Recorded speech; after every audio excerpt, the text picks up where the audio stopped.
Hello, everyone. My name is Jebeh Edmonds. I am a teacher, a wife, a mom, a business owner, and I own Jebeh Cultural Consulting. And one of my biggest pushes is to get businesses and schools on the right path of understanding each other interculturally. So, what I'm going to share with you today on today's episode, I want you to learn some practical ideas, some great strategies in order to have a more multifaceted lens on understanding your coworkers, your colleagues, and your employees in a more actionable and respectful way.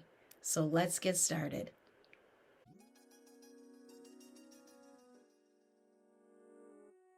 When we are talking about having a inclusive workplace environment, a lot of words are thrown out there to kind of make you feel intimidated, but that's not what the process is about.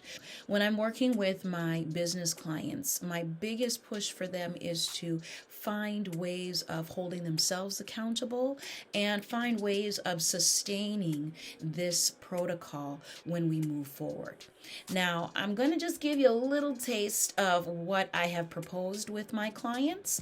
If you would love more information, you can definitely go to my website at jebehedmonds.com. I'm a big fan of Dr. Brene Brown, especially on her hard work on vulnerability and shame and understanding us as humans.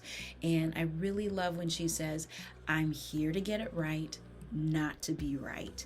And I feel like that quote resonates with me to teach businesses and organizations on how to get it right and not to just be right.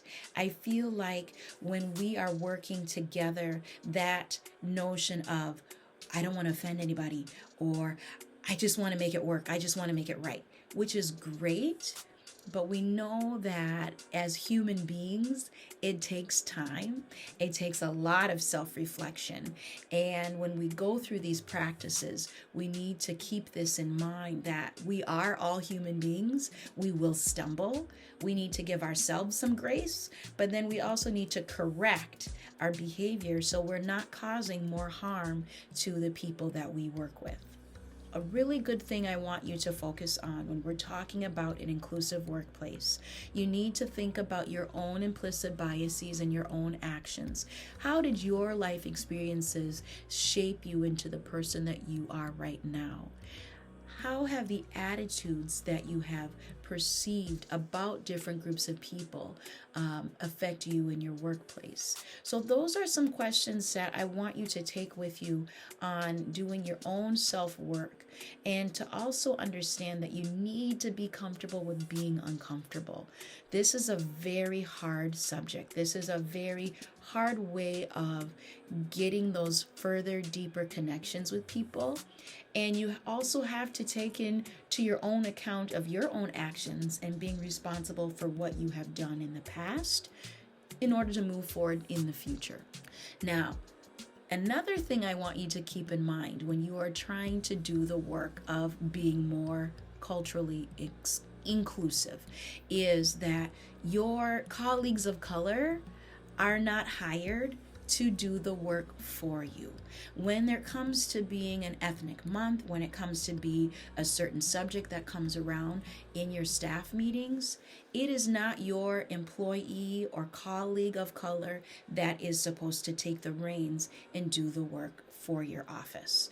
Now, a lot of people say, well, we're trying to collaborate. We're trying to get our people of color involved and have that voice. But there's a thing called an emotional tax that people of color, like myself, face every single day. It's a lot of mental work. It's a lot of mental energy we have to put on that brave coat of armor, that when we are talking about subjects that comes to intercultural relations, when it comes to dealing with employees, when it comes to dealing with customers, we can only bear that burden for so long and for so much.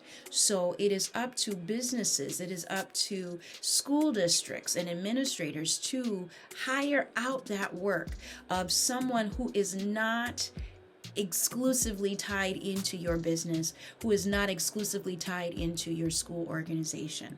I can hear my colleagues of color around the world going, "Thank you, Jeb. You said what we have always been saying."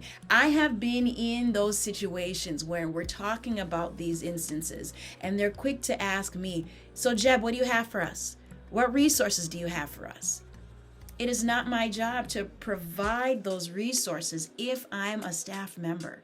If I am hired as a cultural consultant, I'd be happy to give you all the resources that I have.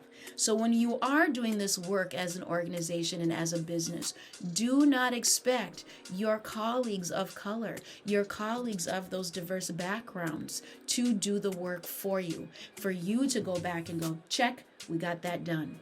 That is not our job, unless we have been hired specifically to do that particular job.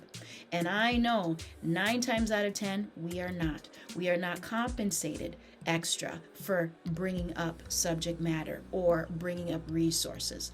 It is not our responsibility. So moving forward, when you want to build that inclusive workplace setting for your business or your school organization, it is up to you to do your research to hire out that extra voice, that extra research to come into your setting to do the work. Another thing I really want you to work on when we're trying to get into this inclusive model is to hire and recruit people that don't look like you.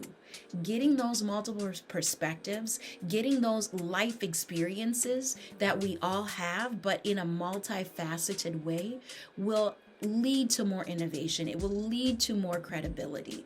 And there is research out there that talks about having those multiple voices, those multiple representations in your workplace moves a lot of things forward. I love when we get together and we have our measured goals. I love a good plan. You know, I'm a teacher at heart. So for me to get a big post-it pad out and writing down my measurable goals that I want to accomplish is all fine and dandy.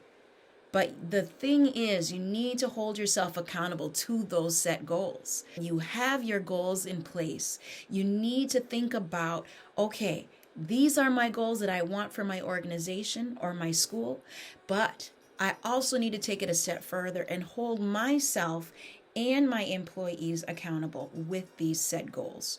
It's all beautiful on paper, but it doesn't move the needle further to inclusiveness if you're not checking yourself periodically, if you're not checking your colleagues and your employees periodically on these set goals. Now, with my business, I'm very proud to say I have a great format for businesses and school organizations that has this model already in place. It's all well and good when you have your list of goals of how you want to accomplish getting your business or your school organization up and running. But if your employees, even if your customers that you are dealing with on a day-to-day basis don't know what these goals are, it's gonna fall flat. So with my system that I have written in place, we'll walk you through those steps of how to make those goals actionable, but also how it can also hold you guys and gals accountable. When we are talking about having that inclusive workplace environment, that your leadership is there, they are holding themselves accountable as well.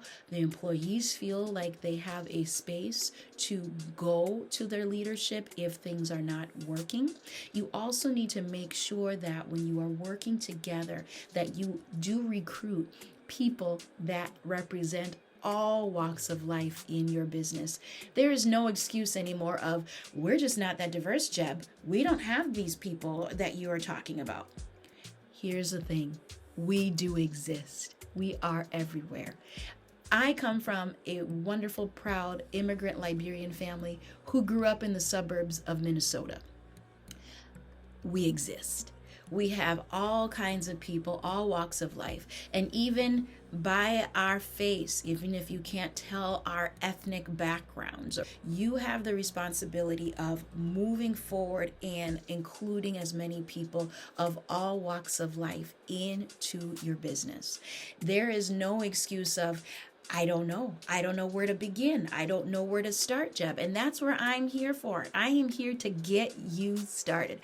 I am here to set this model up for your business, for your school setting, to get the ball rolling. There are so many people of all races, ethnicities, and backgrounds that are in every facet of every career you can think of. We are innovators, we are doctors, we are scientists, we are in the political field. There are so many of us in these avenues that you can actively recruit, all of us. So we need to dig deeper to see where are people going that they feel is valuable of their time. They need to feel that their voice will be heard if there is a concern. And it all begins with leadership. So leaders, we need to step up to the plate and get our doors open to everyone to come in. Because the more you have better representation of everyone, the more your clientele will come and be perceptive of, wow, they are including everybody. Wow, I see myself in their ad. Wow, I actually see myself behind the desk working alongside. So it is up to us to move that needle forward and get going. And if you're stuck, I'm here to help. So make sure we have our leadership holding themselves accountable. We have our measured goals. We have our recruitment in place. And we also have an evaluative piece to evaluate our business, our organization as a whole, in order to become more inclusive. Now, if you want more information, I am so proud to share with you my website, jebehedmonds.com, and I have a tab dedicated to recruiting and getting more people into the workforce in an inclusive, respectful way. Thanks again for joining me. If you'd like more information, please click and subscribe to wherever you see me on social media. I can't wait to share more things with you, because once we know what is right in our hearts and minds, we can move forward. Take care and have a great day.